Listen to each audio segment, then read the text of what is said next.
আচ্ছা, তার আগে একটি কথা বলছি, বলার ছিল অনেক।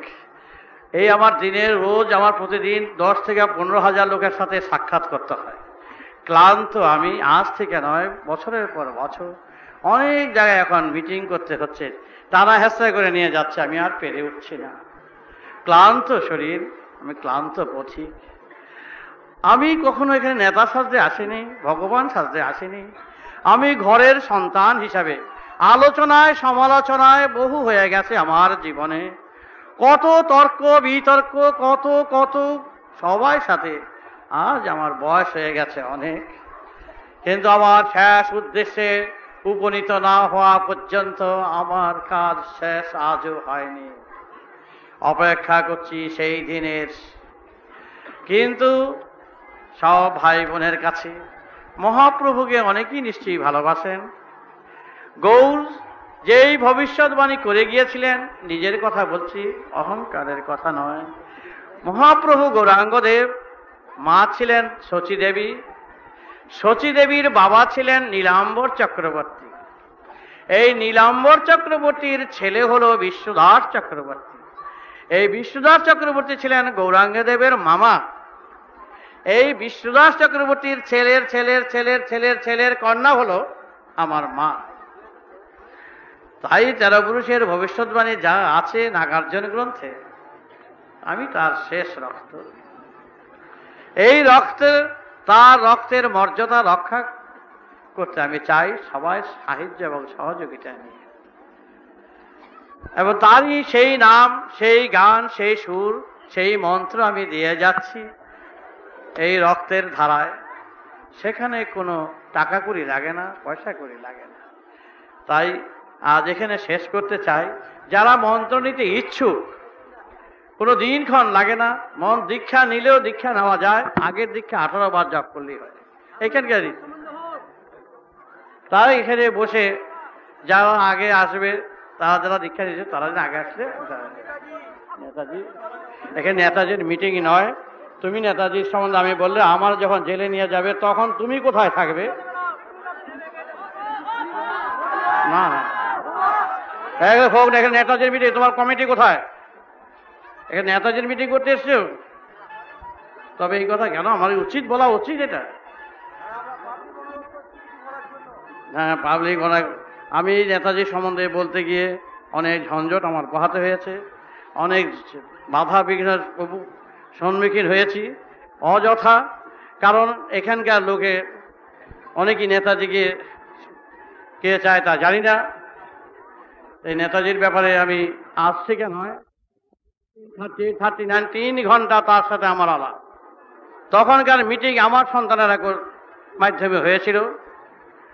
সেদিন থেকে নেতাজির বিষয় যতটা জানি, যতটা বুঝেছি আমার ব্যক্তিগতভাবে, কারণ আমি হলাম বেদের পূজারী।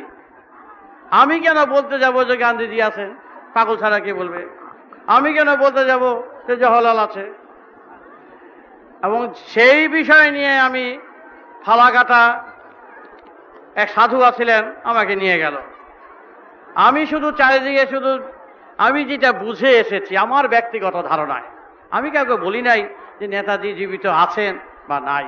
এইভাবে স্ট্রেট কথা আমি কখনো কাউকে বলি নাই, কিন্তু বলেছি আমার ধারণা সব নিয়ে।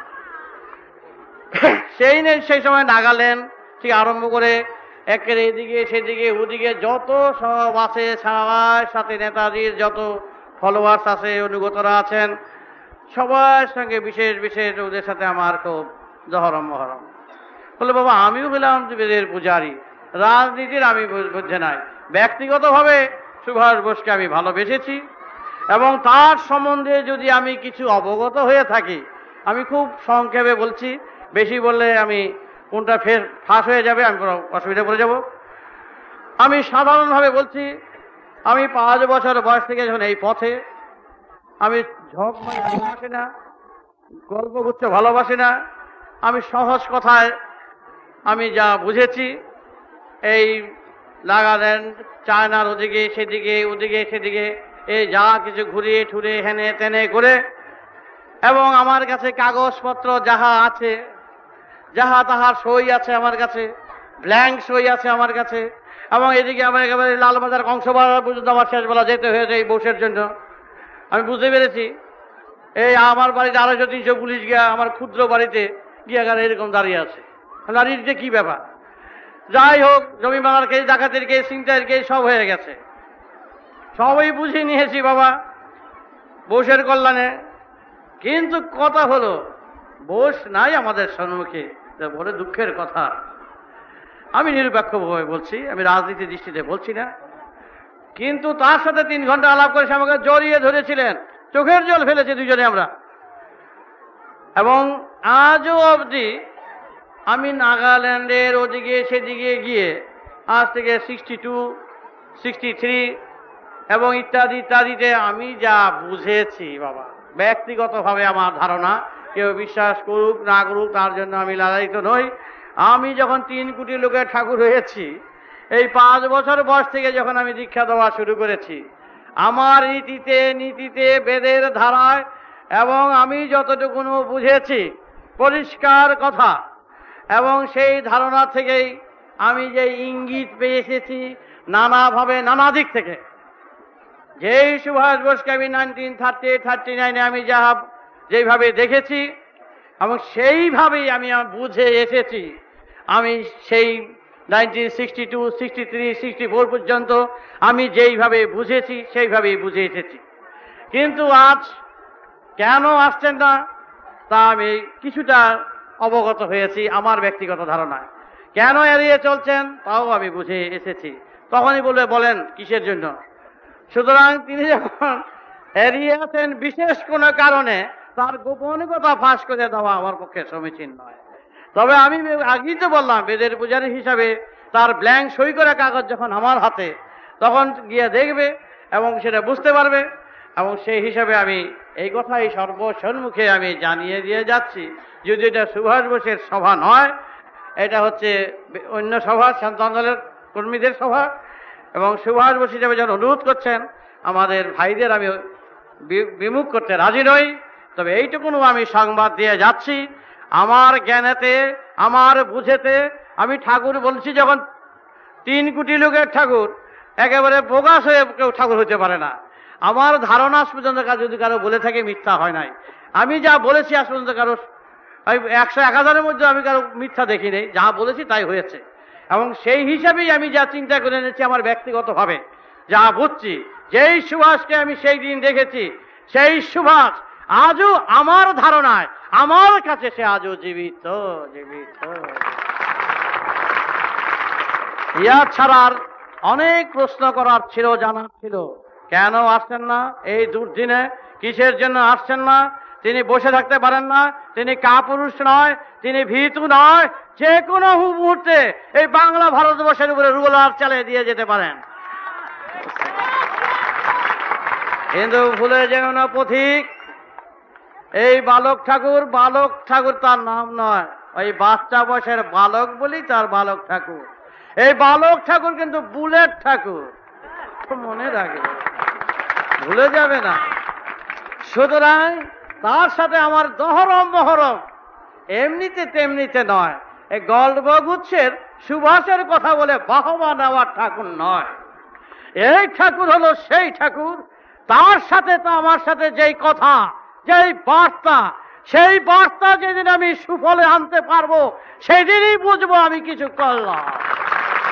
আজ পর্যন্ত সবার কাছে আমি এটাই বলছি, অনেক কথা বলার ছিল, আমি গোপন করে গেলাম। সুভাষ বোস সে সাথে আমি টিভি দিতে আমার বুক ব্যথা হয়ে গিয়েছিল রে বাবা। ওই ব্যথাটা আমার অমৃত লেগেছিল। বোসের চোখের জল আমার চোখের জল মিশিয়ে এক করে দুইজনের বুকে মিশিয়ে দিয়েছিলাম। সুতরাং আজকের হাল ধরতে পারে একটি মাত্র ব্যক্তি, আর ব্যক্তি বলে কেউ আছে আমি জানি না। এবং সেই সুভাষ বোস, তোমরা তাকে ভীতু কাপুরুষ মনে করো না। সে হচ্ছে কীর্তিনাশা নদী, মাটির তল দিয়ে কেটে চলে যায়, কাটতে কাটতে তো আবার ধপাস করে ফেলে দেওয়াই হচ্ছে তার রীতি। কিন্তু তার দৃষ্টি আজও ভারতের দিকে আছে, এটি আমি জানি, আমার ধারণা। আমি বলতে ভাষা পাচ্ছি না, সাহস পাচ্ছি না তিনি যে আছেন এই কথা বলতে, কিন্তু আমার ব্যক্তিগত ধারণা তিনি যে আছেন এই কথাটা আমার পেটের পূজারী হয়ে জানিয়ে দিয়ে গেলাম।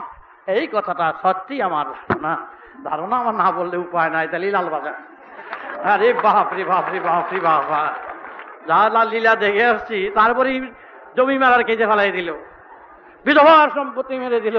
আমি শুধু জজের কাছে গিয়ে বললাম, যার 3 কোটি সন্তান 1 পয়সা করে নিলে 1 লক্ষ টাকা হয়, আর ওই 700 টাকার জমি মারতে গেছি আমি। ধন্যবাদ দেশের সরকার, এই কথা বলেছি। যাক, সুভাষ বোসকে যারা ভালোবাসেন এবং সুভাষ বোস সম্বন্ধে বললে আমি খুশি হই, কিন্তু আমার রাগও হই। কেন রাগ হই বলবো না, খুশি হই এই জন্য সুভাষ বোসকে আজও তারা ভালোবাসে। প্রতিকার করতে পারবে না, ঝুলবে। আর ঝুলে ওরে বাবা, চাকরি যাবে, বাকরি যাবে, বাচ্চাগুলো না খেয়ে মরবে। দেখে দাও, আমার দেশ তুমি চেনো না।